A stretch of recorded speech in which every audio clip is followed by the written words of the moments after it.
मेरे प्यारे देशवासियों, आप सबको नमस्कार। 26 जनवरी हमारा गणतंत्र दिवस देश के कोने-कोने में उमंग और उत्साह के साथ हम सब ने मनाया।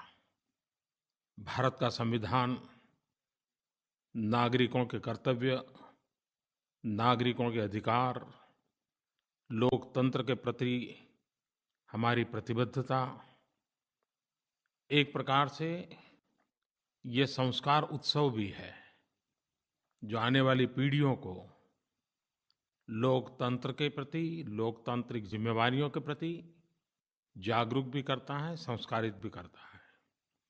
लेकिन अभी भी हमारे देश में नागरिकों के कर्तव्य और नागरिकों के अधिकार, उस पर जितनी बहस होनी चाहिए, जितनी गहराई से बहस होनी चाहिए, जितनी व्यापक रूप में चर्चा होनी चाहिए, वो अभी नहीं हो रही है।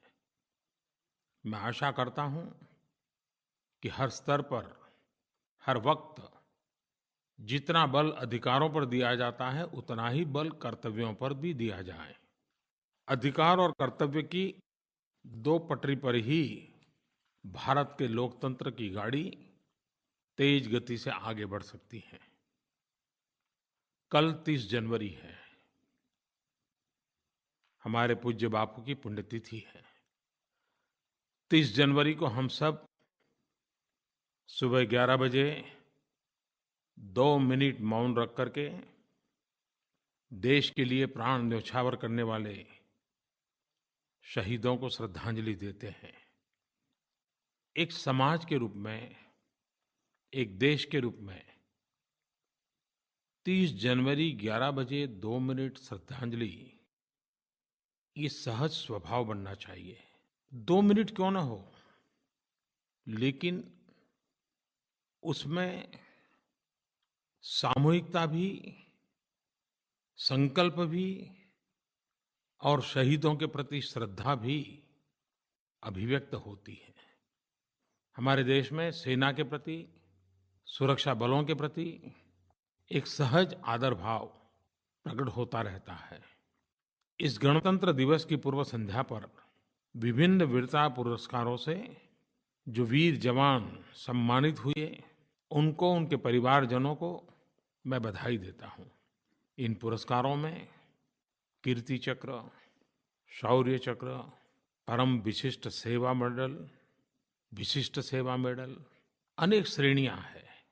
मैं खास करके नौजवानों से आग्रह करना चाहता हूँ, आप सोशल मीडिया में बहुत एक्टिव हैं, आप एक काम कर सकते हैं, इस बार जिन जिन वीरों को ये सम्मान मिला है, आप नेट पर खोजिए, उनके संबंध में 2 अच्छे शब्द लिखिए और अपने साथियों में उसको पहुंचाइए। जब उनके साहस की, वीरता की, पराक्रम की बात को गहराई से जानते हैं, तो हमें आश्चर्य भी होता है, गर्व भी होता है, प्रेरणा भी मिलती है।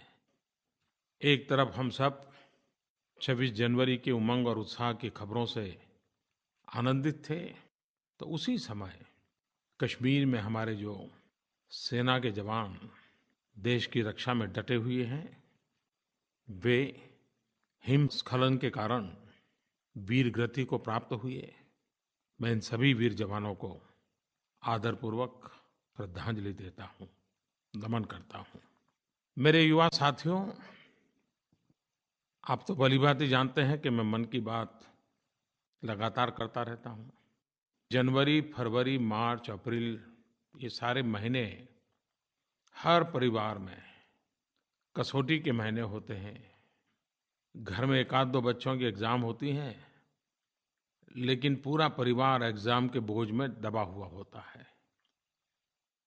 तो मेरा मन कर गया कि ये सही समय है कि मैं विद्यार्थी दोस्तों से बातें करूं, उनके अभिभावकों से बातें करूं, उनके शिक्षकों से बातें करूं, क्योंकि कई वर्षों से मैं जहाँ गया, जिसे मिला, परीक्षा एक बहुत बड़ा परेशानी का कारण नज़र आया। परिवार परेशान, विद्यार्थी परेशान, शिक्षक परेशान। एक बड़ा विचित्र सा मनोवैज्ञानिक वातावरण हर घर में नज़र आता है और मुझे हमेशा ये लगा है कि इसमें से बाहर आना चाहिए। और इसलिए मैं आज युवा साथियों के साथ कुछ विस्तार से बातें करना चाहता हूँ। जब ये विषय मैंने घोषित किया तो अनेक शिक्षकों ने, अभिभावकों ने, विद्यार्थियों ने मुझे मैसेज भेजे, सवाल भेजे, सुझाव भेजे, पीड़ा भी व्यक्त की, परेशानियों का भी जिक्र किया। और उसको देखने के बाद जो मेरे मन में विचार आए, वो मैं आज आपके साथ साझा करना चाहता हूँ। मुझे एक टेलीफ़ोन संदेश मिला सृष्टि का। आप भी सुनिए सृष्टि क्या कह रही है। सर, मैं आपसे इतना कहना चाहती हूँ कि एग्ज़ाम्स के टाइम पे अक्सर ऐसा होता है कि हमारे घर में, आस-पड़ोस में, हमारी सोसाइटी में बहुत ही खौफ़नाक और डरावना माहौल बन जाता है। इस वज़ह से स्टूडेंट्स इंस्पिरेशन तो कम लेकिन डाउन बहुत हो जाते हैं। तो मैं आपसे इतना पूछना चाहती हूँ कि क्या ये माहौल खुशनुमा नहीं हो सकता? खैर, सवाल तो सृष्टि ने पूछा है, लेकिन ये सवाल आप सबके मन में होगा। परीक्षा अपने आप में एक खुशी का अवसर होना चाहिए। साल भर मेहनत की है, अब बताने का अवसर आया है। ऐसा उमंग उत्साह का ये पर्व होना चाहिए। बहुत कम लोग हैं जिनके लिए एग्जाम एक प्लेजर होती है। ज्यादातर लोगों के लिए एग्जाम एक प्रेशर होती है। निर्णय आपको करना है कि इसे आप प्लेजर मानेंगे कि प्रेशर मानेंगे। जो प्लेजर मानेगा वो पाएगा, जो प्रेशर मानेगा वो पछताएगा।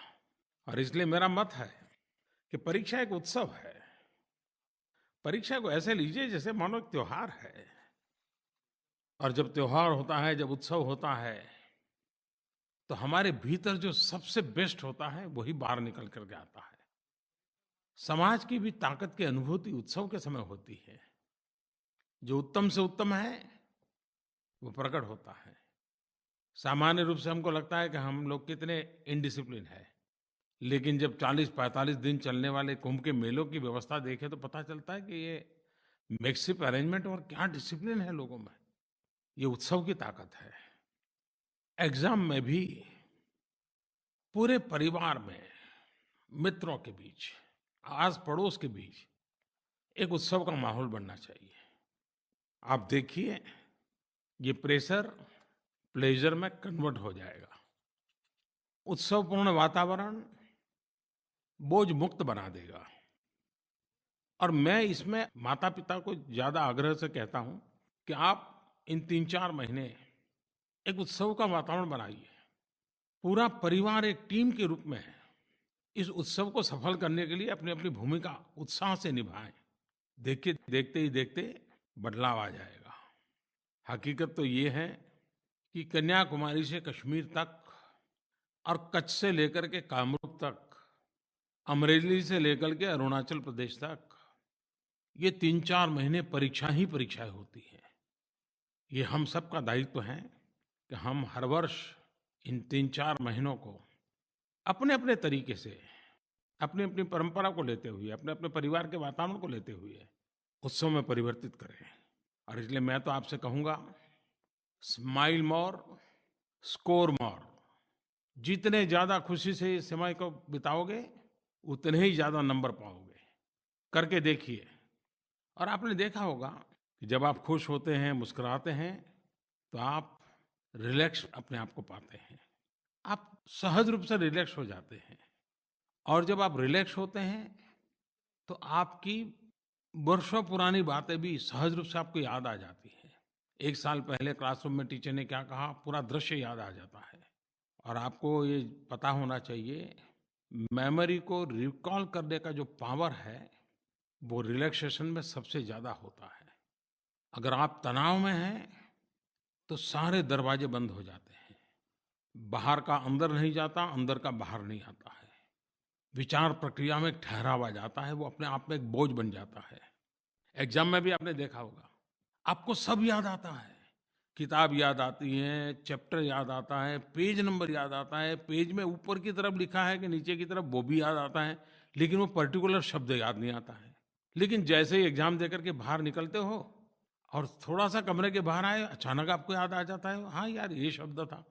अंदर क्यों याद नहीं आया? प्रेशर था। बाहर कैसे याद आया? आप ही तो थे, किसी ने बताया तो नहीं था। लेकिन जो अंदर था वो तुरंत बाहर आ गया और बाहर इसलिए आया क्योंकि आप रिलैक्स हो गए।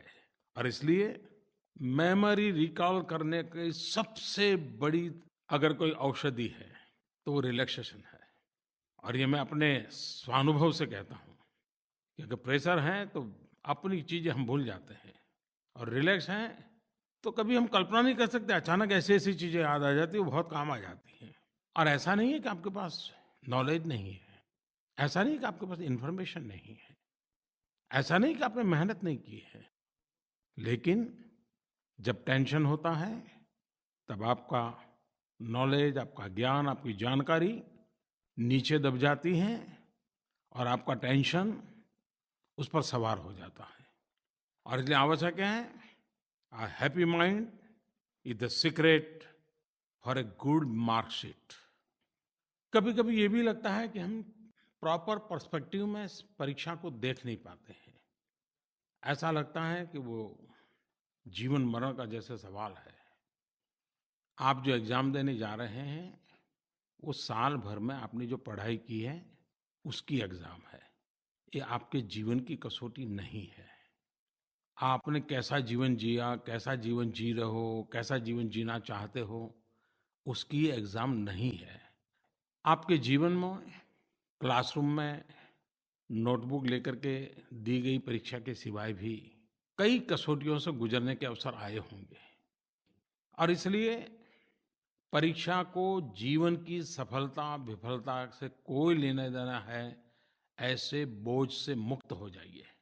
हमारे सबके सामने हमारे पूर्व राष्ट्रपति डॉक्टर एपीजे अब्दुल कलाम जी का बड़ा प्रेरक उदाहरण है। वे वायुसेना में भर्ती होने गए, फेल हो गए। मान लीजिए उस विफलता के कारण वो अगर मायूस हो जाते, ज़िंदगी से हार जाते, तो क्या भारत को इतना बड़ा वैज्ञानिक मिलता, इतने बड़े राष्ट्रपति मिलते? नहीं मिलते। कोई ऋचा आनंद जी ने मुझे एक सवाल भेजा है। आज के इस दौर में शिक्षा के सामने जो सबसे बड़ी चुनौती देख पाती हूँ, वो यह कि शिक्षा परीक्षा केंद्रित होकर रह गई है। अंक सबसे ज़्यादा महत्वपूर्ण हो गए हैं। इसकी वजह से प्रतिस्पर्धा तो बहुत बढ़ी ही है, साथ में विद्यार्थियों में तनाव भी बहुत बढ़ गया है। तो शिक्षा की इस वर्तमान दिशा और इसके भविष्य को लेकर के आपके विचारों से अवगत होना चाहूँगी। वैसे उन्होंने खुद ने ही जवाब दे ही दिया है, लेकिन ऋचा जी चाहती हैं कि मैं भी इसमें कुछ अपनी बात रखूं। मार्क्स और मार्कशीट इसका एक सीमित उपयोग है। जिंदगी में वही सब कुछ नहीं होता है। जिंदगी तो चलती है कि आपने कितना ज्ञान अर्जित किए हैं। जिंदगी की तो चलती है कि आपने जो जाना है उसको जीने का प्रयास किया है क्या। जिंदगी तो चलती है कि आपको जो एक सेंस ऑफ मिशन मिला है और जो आपका सेंस ऑफ एम्बिशन है, ये आपके मिशन और एम्बिशन के बीच में कोई तालमेल हो रहा है क्या। अगर आप इन चीजों में भरोसा करोगे तो मार्क्स पूंछ दबाते हुए आपके पीछे आ जाएंगे। आपको मार्क्स के पीछे भागने की कभी जरूरत नहीं पड़ेगी। जीवन में आपको नॉलेज काम आने वाला है, स्किल काम आने वाली है, आत्मविश्वास काम आने वाला है, संकल्प शक्ति काम आने वाली है। आप ही मुझे बताइए, आपके परिवार के कोई डॉक्टर होंगे और परिवार के सब लोग उन्हीं के पास जाते होंगे, फैमिली डॉक्टर होते हैं। आप में से कोई ऐसा नहीं होगा जिसने अपने फैमिली डॉक्टर को कभी वो कितने नंबर से पास हुआ था पूछा होगा। किसी ने नहीं पूछा होगा। बस आपको लगा कि भाई डॉक्टर के नाते अच्छे हैं, आप लोगों को लाभ हो रहा है, आप उसकी सेवाएं लेना शुरू किए। आप कोई बड़ा सा बड़ा केस लड़ने के लिए किसी वकील के पास जाते हैं, तो क्या उस वकील की मार्कशीट देखते हैं क्या? आप उसके अनुभव को, उसके ज्ञान को, उसकी सफलता की यात्रा को देखते हैं। और इसलिए ये जो अंक का बोझ है, वो भी कभी-कभी हमें सही दिशा में जाने से रोक देता है। लेकिन इसका मतलब ये नहीं कि मैं ये कहूँ कि बस पढ़ना ही नहीं है। अपनी कसौटी के लिए उसका उपयोग ज़रूर है। मैं कल था, आज कहाँ हूँ, वो जानने के लिए ज़रूरी है।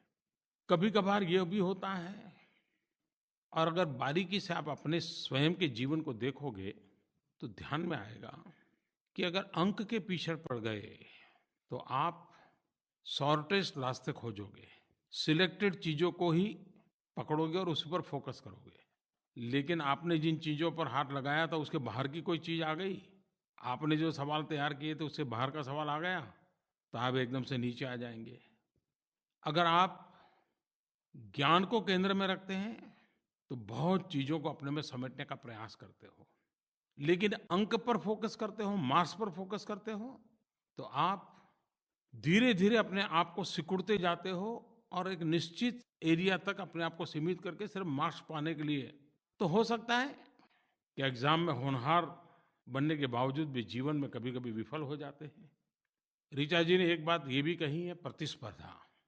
ये एक बहुत बड़ा मनोवैज्ञानिक लड़ाई है। सचमुच में जीवन को आगे बढ़ाने के लिए प्रतिस्पर्धा काम नहीं आती है। जीवन को आगे बढ़ाने के लिए अनुस्पर्धा काम आती है।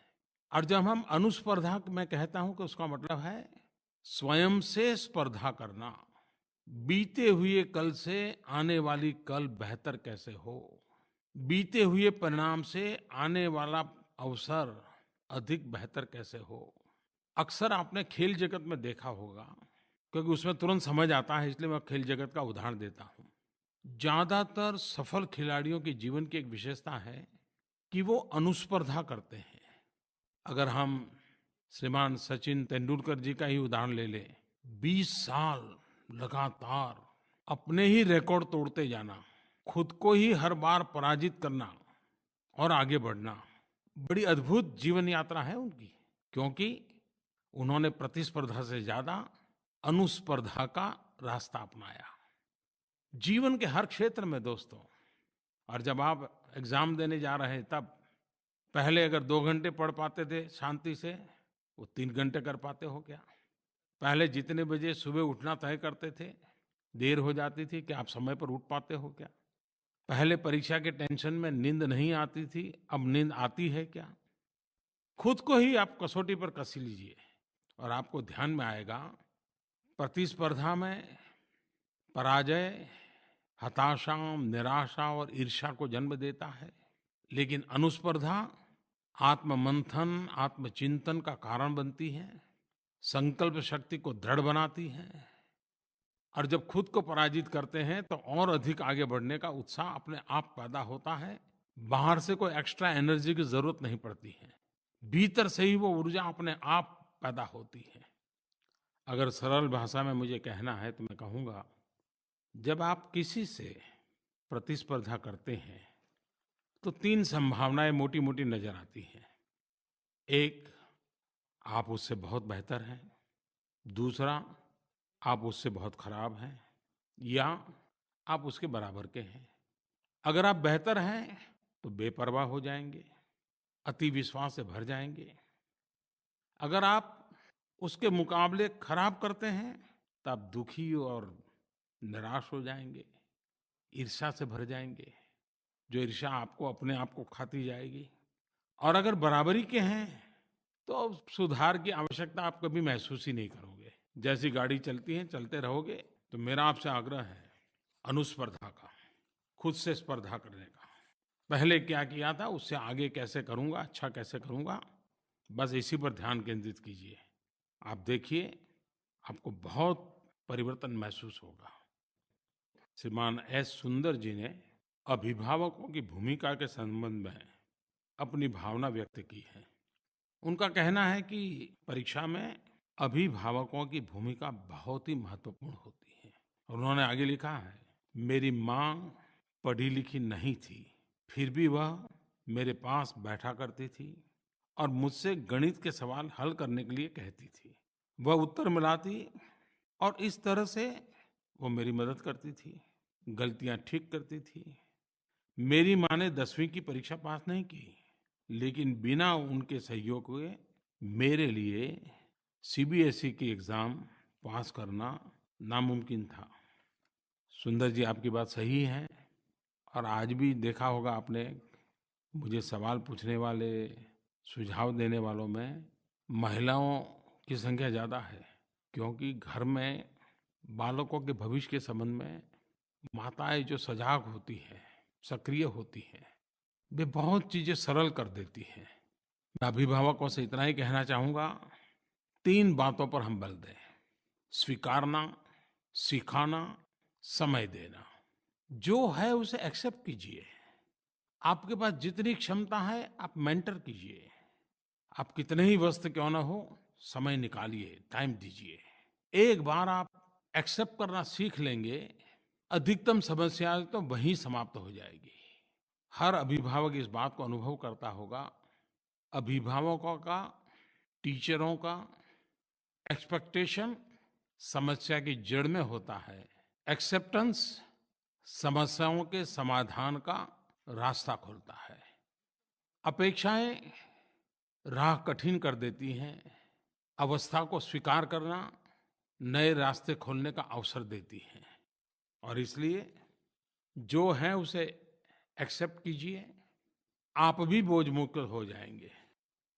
हम लोग छोटे बच्चों के स्कूल बैग के वजन की चर्चा करते रहते हैं, लेकिन कभी-कभी तो मुझे लगता है कि अभिभावकों की जो अपेक्षाएं होती, उम्मीदें होती हैं, वो बच्चे के स्कूल बैग से भी ज़रा ज़्यादा भारी हो जाती हैं। बहुत साल पहले की बात है, हमारे एक परिचित व्यक्ति हार्ट अटैक के कारण अस्पताल में थे। तो हमारी भारत की लोकसभा के पहले स्पीकर गणेश दादा मावलंकर, उनके पुत्र पुरुषोत्तम मावलंकर, वो कभी एमपी भी रहे थे, वो उनकी तबीयत देखने आए। मैं उस समय मौजूद था और मैंने देखा कि उन्होंने आकर के उनकी तबीयत के संबंध में एक भी सवाल नहीं पूछा। बैठे और आते ही उन्होंने वहाँ क्या स्थिति है, बीमारी कैसी है, कोई बातें नहीं, चुटकुले सुनाना शुरू कर दिया। और पहली 2-4 मिनट में ही ऐसा माहौल उन्होंने हल्का-फुल्का कर दिया। एक प्रकार से बीमार व्यक्ति को जाकर के जैसे हम बीमारी से डरा देते हैं। अभिभावकों से मैं कहना चाहूँगा, कभी-कभी हम भी बच्चों के साथ ऐसा ही करते हैं। क्या आपको कभी लगा कि एग्ज़ाम के दिनों में बच्चों को हँसी-खुशी का भी कोई माहौल दें? आप देखिए, वातावरण बदल जाएगा। एक बड़ा कमाल का मुझे फ़ोन कॉल आया है। वे सज्जन अपना नाम बताना नहीं चाहते हैं। फ़ोन सुन कर के आपको पता चलेगा कि वो अपना नाम क्यों नहीं बताना चाहते हैं। नमस्कार प्रधानमंत्री जी, मैं अपना नाम तो नहीं बता सकता क्योंकि मैंने काम ही कुछ ऐसा किया था अपने बचपन में। मैंने बचपन में एक बार नकल करने की कोशिश की थी। उसके लिए मैंने बहुत तैयारी करना शुरू किया कि मैं कैसे नकल कर सकता हूँ। उसके तरीकों को ढूंढने की कोशिश की, जिसकी वजह से मेरा बहुत सारा टाइम बर्बाद हो गया।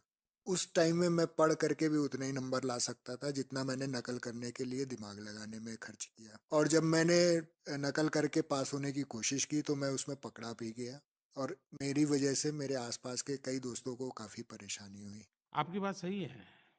ये जो शॉर्टकट वाले रास्ते होते हैं, वो नकल करने के लिए कारण बन जाते हैं। कभी-कभार खुद पर विश्वास नहीं होने के कारण मन करता है कि बगल वाले से कोई ज़रा देख लूँ, कन्फर्म कर लूँ मैंने जो लिखा है सही है कि नहीं है। और कभी-कभी तो हमने सही लिखा होता है, लेकिन बगल वाले ने झूठा लिखा होता है, तो उसी झूठ को हम कभी स्वीकार कर लेते हैं और हम भी मर जाते हैं। तो नकल कभी फ़ायदा नहीं करती है। To cheat is to be cheap. So please do not cheat. नकल आपको बुरा बनाती है, इसलिए नकल ना करें। आपने कई बार और बार-बार ये सुना होगा कि नकल मत करना, नकल मत करना। मैं भी आपको वही बार दोबारा कह रहा हूँ। नकल को आप हर रूप में देख लीजिए, वो जीवन को विफल बनाने के रास्ते की ओर आपको घसीट के ले जा रही है। और एग्जाम में ही अगर निरीक्षक ने पकड़ लिया तो आपका तो सब कुछ बर्बाद हो जाएगा। और मान लीजिए किसी ने नहीं पकड़ा, तो जीवन भर आपके मन पर एक बोझ तो रहेगा कि आपने ऐसा किया था। और जब कभी आपको अपने बच्चों को समझाना होगा, तो आप आँख में आँख मिला कर के नहीं समझा पाओगे। और एक बार नकल की आदत लग गई, तो जीवन में कभी कुछ सीखने की इच्छा ही नहीं रहेगी। फिर तो आप कहाँ पहुँच पाओगे? मान लीजिए आप ही अपने रास्तों को गड्ढे में परिवर्तित कर रहे हो। और मैंने तो देखा है कुछ लोग ऐसे होते हैं कि नकल के तौर तरीके ढूँढने में इतनी टैलेंट का उपयोग कर देते हैं, इतना इन्वेस्टमेंट कर देते हैं, अपनी पूरी क्रिएटिविटी जो है, वो नकल करने के तौर तरीकों में खपा देते हैं। अगर वही क्रिएटिविटी, यही टाइम आप अपने एग्ज़ाम के मुद्दों पर देते तो शायद नकल की ही ज़रूरत नहीं पड़ती। अपनी खुद की मेहनत से जो परिणाम प्राप्त होगा, उससे जो आत्मविश्वास बढ़ेगा, वो अद्भुत होगा। एक फ़ोन कॉल आया है। Namaskar, Pradhan Mantri ji. My name is Monica, and since I'm a class 12 student, I wanted to ask you a couple of questions regarding the board exams. My first question is, what can we do to reduce the stress that builds up during our exams? And my second question is, why are exams all about work and no play? Thank you. अगर परीक्षा के दिनों में मैं आपको खेल-कूद की बात करूँगा, तो आपके टीचर, आपके पेरेंट्स ये मुझ पर गुस्सा करेंगे।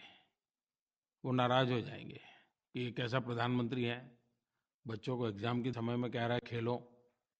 क्योंकि आमतौर पर धारणा ऐसी है कि अगर विद्यार्थी खेल-कूद में ध्यान देते हैं, तो शिक्षा से बेध्यान हो जाते हैं। ये मूलभूत धारणा ही गलत है, समस्या की जड़ वही है। सर्वांगीण विकास करना है, तो किताबों के बाहर भी एक ज़िंदगी होती है और वो बहुत बड़ी विशाल होती है। उसको भी जीने का, सीखने का यही समय होता है। कोई ये कहे कि मैं पहले सारी परीक्षाएँ पूर्ण कर लूँ, बाद में खेलूँगा, बाद में ये करूँगा, तो असंभव है। जीवन का यही तो मोल्डिंग का टाइम होता है। इसी को तो परवरिश कहते हैं। दरअसल परीक्षा में मेरी दृष्टि से 3 बातें बहुत ज़रूरी हैं। प्रॉपर रेस्ट, आराम। दूसरा, जितनी आवश्यक है शरीर के लिए उतनी नींद। और तीसरा, दिमागी एक्टिविटी के सिवाय भी शरीर एक बहुत बड़ा हिस्सा है। तो शरीर के बाकी हिस्सों को भी फिजिकल एक्टिविटी मिलनी चाहिए। क्या कभी सोचा है कि जब इतना सारा सामने हो, तो 2 पल बाहर निकल के ज़रा आसमान में देखें, ज़रा पेड़-पौधों की तरफ देखें, थोड़ा-सा मन को हल्का करें। आप देख लिए, एक ताज़गी के साथ फिर से आप अपने कमरे में अपनी किताबों के बीच आएँगे। आप जो भी कर रहे हो, थोड़ा ब्रेक लीजिए, उठ कर के बाहर जाइए, किचन में जाइए, अपनी पसंद की कोई चीज़ है ज़रा खोजिए, अपनी पसंद का बिस्किट मिल जाए तो खाइए, थोड़ी हँसी-मज़ाक कर लीजिए। भले 5 मिनट क्यों ना हो, लेकिन आप ब्रेक दीजिए। आपको महसूस होगा कि आपका काम सरल होता जा रहा है। सबको ये पसंद है कि नहीं मुझे मालूम नहीं, लेकिन मेरा तो अनुभव है। ऐसे समय डीप ब्रीथिंग करते हैं तो बहुत फ़ायदा होता है। गहरी साँस, आप देखिए बहुत रिलैक्स हो जाते हो। गहरी साँस भी लेने के लिए कोई कमरे में फिट रहने की ज़रूरत नहीं है। ज़रा खुले आसमान के नीचे आएँ, छत पे चले जाएँ, 5 मिनट गहरी साँस लेकर के फिर अपना पढ़ने के लिए बैठ जाएँ। आप देखिए शरीर एकदम से रिलैक्स हो जाएगा। और शरीर का जो रिलैक्सेशन आप अनुभव करते हैं ना, वो दिमागी अंगों का भी उतना ही रिलैक्सेशन कर देता है। कुछ लोगों को लगता है रात को देर-देर जागेंगे, ज़्यादा-ज़्यादा पढ़ेंगे। जी नहीं, शरीर को जितनी नींद की आवश्यकता है वो अवश्य लीजिए। उससे आपका पढ़ने का समय बर्बाद नहीं होगा, वो पढ़ने की ताकत में इज़ाफ़ा करेगा। आपका कंसंट्रेशन बढ़ेगा, आपकी ताज़गी आएगी, फ्रेशनेस होगा। आपकी एफिशिएंसी में ओवरऑल बहुत बड़ी बढ़ोतरी होगी। मैं जब चुनाव में सभाएँ करता हूँ, तो कभी-कभी मेरी आवाज़ बैठ जाती है। तो मुझे एक लोक गायक मिलने आए। उन्होंने मुझे आकर के पूछा, "आप कितने घंटे सोते हैं?" मैंने कहा, "क्यों भाई? आप डॉक्टर हैं क्या?" "नहीं, नहीं," बोले, "ये आपका आवाज़ जो चुनाव के समय भाषण करते-करते खराब हो जाता है, उसका इसके साथ संबंध है। आप पूरी नींद लेंगे तभी आपके वोकल कॉर्ड को पूरा रेस्ट मिलेगा।" अब मैंने नींद को और मेरे भाषण को और मेरी आवाज़ को कभी सोचा ही नहीं था। उन्होंने मुझे एक जड़ी-बूटी दे दी। तो सच में जो हम इन चीज़ों का महत्व समझें, आप देखिए आपको फ़ायदा होगा। लेकिन इसका मतलब ये नहीं कि बस सोते ही रहें, लेकिन कुछ कहेंगे प्रधानमंत्री जी ने कह दिया है अब बस जागने की ज़रूरत नहीं, सोते रहना है। तो ऐसा मत करना, वरना आपके परिवार के लोग मेरे से नाराज़ हो जाएँगे। और आपकी अगर मार्कशीट जिस दिन आएगी, तो उनको आप नहीं दिखाई दोगे, मैं ही दिखाई दूँगा। तो ऐसा मत करना। और इसलिए मैं तो कहूँगा, P for prepared and P for play. जो खेले वो खिले। The person who plays shines. मन, बुद्धि, शरीर, उसको सचेत रखने के लिए ये एक बहुत बड़ी औषध है। खैर युवा दोस्तों, आप परीक्षा की तैयारी में हैं और मैं आपको मन की बातों में जकड़ के बैठा हूँ। हो सकता है ये आज की मेरी बातें भी तो आपके लिए रिलैक्सेशन का तो काम करेगी ही करेगी, लेकिन मैं साथ साथ ये भी कहूँगा, मैंने जो बातें बताई है उसको भी बोझ मत बनने दीजिए। हो सकता है तो करिए, नहीं हो सकता तो मत कीजिए, वरना यह भी एक बोझ बन जाएगा। तो जैसे मैं आपके परिवार के माता पिता को बोझ न बनने देने की सलाह देता हूँ, वो मुझ पर भी लागू होती है। अपने संकल्प को याद करते हुए, अपने पर विश्वास रखते हुए परीक्षा के लिए जाइए। मेरी बहुत शुभकामनाएं हैं। हर कसौटी से पार उतरने के लिए कसौटी को उत्सव बना दीजिए, फिर कभी कसौटी कसौटी ही नहीं रहेगी। इस मंत्र को लेकर के आगे बढ़ें। प्यारे देशवासियों, 1 फरवरी 2017 इंडियन कोस्ट गार्ड के 40 वर्ष पूरे हो रहे हैं। इस अवसर पर मैं कोस्ट गार्ड के सभी अधिकारियों एवं जवानों को राष्ट्र के प्रति उनकी सेवा के लिए धन्यवाद देता हूँ। यह गर्व की बात है कि कोस्ट गार्ड देश में निर्मित अपने सभी 126 शिप्स और 62 एयरक्राफ्ट्स के साथ विश्व के 4 सबसे बड़े कोस्ट गार्ड के बीच अपना स्थान बनाए हुए है। कोस्ट गार्ड का मंत्र है वयम रक्षाम।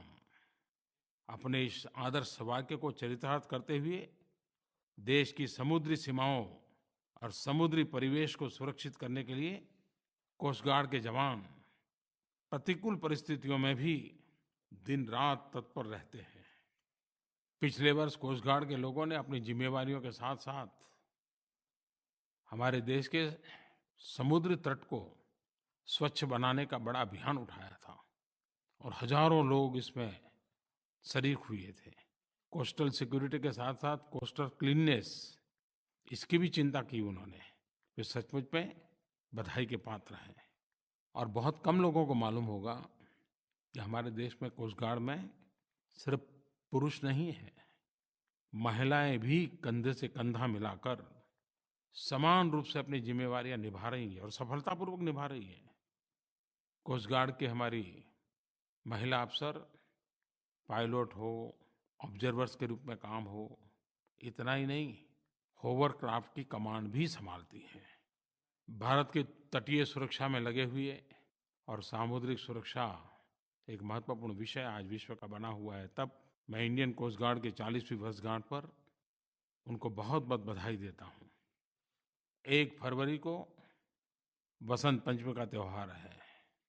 बसंत ये सर्वश्रेष्ठ ऋतु के रूप में उसको स्वीकृति मिली हुई है। बसंत ये ऋतुओं का राजा है। हमारे देश में बसंत पंचमी सरस्वती पूजा का एक बहुत बड़ा त्योहार होता है। विद्या की आराधना का अवसर माना जाता है। इतना ही नहीं, वीरों के लिए प्रेरणा का भी पर्व होता है। मेरा रंग दे बसंती चोला, ये वही तो प्रेरणा है। इस बसंत पंचमी के पावन त्योहार पर मेरी देशवासियों को बहुत बहुत शुभकामनाएं हैं। मेरे प्यारे देशवासियों, मन की बात में आकाशवाणी भी अपनी कल्पकता के साथ हमेशा नए रंग रूप भरता रहता है। पिछले महीने से उन्होंने मेरी मन की बात पूर्ण होने के तुरंत बाद प्रादेशिक भाषाओं में मन की बात सुनाना शुरू किया है। इसको व्यापक स्वीकृति मिली है। दूर दूर से लोग चिट्ठियां लिख रहे हैं। मैं आकाशवाणी को उनकी इस स्वयं प्रेरणा से किए गए काम के लिए बहुत बहुत अभिनंदन करता हूँ। देशवासियों, मैं आपका भी बहुत अभिनंदन करता हूँ। मन की बात मुझे आपसे जोड़ने का एक बहुत बड़ा अवसर देती है। बहुत बहुत शुभकामनाएं। धन्यवाद।